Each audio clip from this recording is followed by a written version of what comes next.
മറ്റുള്ള ദൈവങ്ങളിൽ നിന്നും കണ്ണനെ വ്യത്യസ്തനാക്കുന്നത് എന്തുകൊണ്ടാന്ന് നിങ്ങൾക്കറിയോ? മറ്റുള്ള ദൈവങ്ങളെക്കാളും കണ്ണന് ഒരുപാട് ആരാധകരാണ്. എങ്ങനെ ആ കണ്ണന് ഇത്രയും ആരാധകർ വന്നെന്ന് നിങ്ങൾക്ക് ആർക്കെങ്കിലും അറിയുന്നു? കണ്ണന് അത്രയും നിഷ്കളങ്കനാണ്. കണ്ണൻ എന്ന് പറയുന്നത് കൂട്ടുകാരനെ പോലെ അല്ലെങ്കിൽ വീട്ടിലൊരു അംഗത്തെ പോലെ.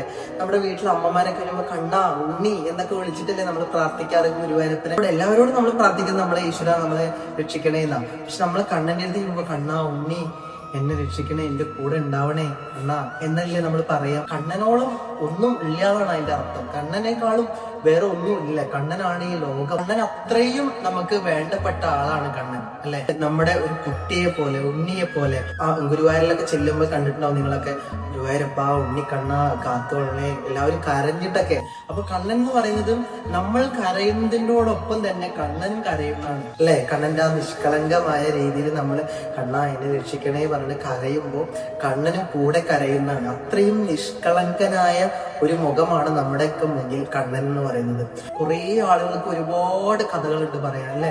ഇപ്പൊ ഗുരുവായൂരിൽ വിഷ്ണു ഭഗവാന്റെ വിഗ്രഹമാണെങ്കിലും നമ്മളെ കാണുമ്പോൾ ഉണ്ണിക്കണ്ണനായിട്ട് നമുക്ക്, അല്ലെ, നമ്മൾ കാണുന്നത്. നമ്മുടെ മനസ്സിൽ, നമ്മുടെ ഹൃദയത്തിൽ പതിച്ചു കണ്ണൻ ഒരു ഉണ്ണിയാണെന്നുള്ളതും. എന്ത് സ്വാതന്ത്ര്യത്തോടു കൂടി നമുക്ക് കണ്ണനോട് പ്രാർത്ഥിച്ചു കഴിഞ്ഞാൽ കണ്ണൻ നടത്തി തരുന്നുള്ളത്, അല്ലെ? നമ്മൾ കുറേ വട്ടം ചിറ്റിപ്പിക്കും കണ്ണൻ, എന്നിട്ട് അവസാനം നമുക്കത് നേടിത്തരും ചെയ്യും. അതാണ് കുറുമ്പനാണ് കണ്ണൻ. നീ എന്നോട് മിണ്ടണ്ടായി കണ്ണ, ഇനി നീ എനിക്കത് ചെയ്തു തന്നില്ലല്ലോ എന്നൊക്കെ നമ്മളത് പറയും, അല്ലെ? എടാ കുറുമ്പ, എടാ കണ്ണ, നമ്മൾ അങ്ങനെ വേറെ ആരോടെങ്കിലും പറയാറുണ്ട്? ഇല്ല. അപ്പൊ നമുക്ക് എത്ര സ്വാതന്ത്ര്യം എടുത്തിട്ടും കണ്ണനോട് എങ്ങനെ വേണമെങ്കിലും നമുക്ക് പ്രാർത്ഥിക്കാം എന്നുള്ളതാണ്. കണ്ണൻ ഏത് രീതിയിലും നമ്മുടെ മുന്നിലുണ്ടാവും. അപ്പോ കണ്ണനോളം ഒന്നുമില്ല എന്നാണ് ഞാൻ നിങ്ങളോട് പറയുന്നത്. കിങ്ങിണി കെട്ടാൻ കണ്ണനെ ഭയങ്കര ഇഷ്ടം. കിങ്ങിണി കെട്ടുമ്പോ ഇത് ചാടി ചാടി വീഴും. അപ്പൊ കണ്ണനെ വീണ്ടും കെട്ടി കൊടുക്കുമ്പോ പറയും, ഇനി ഞാൻ കെട്ടി തരില്ല കണ്ണാന്ന്.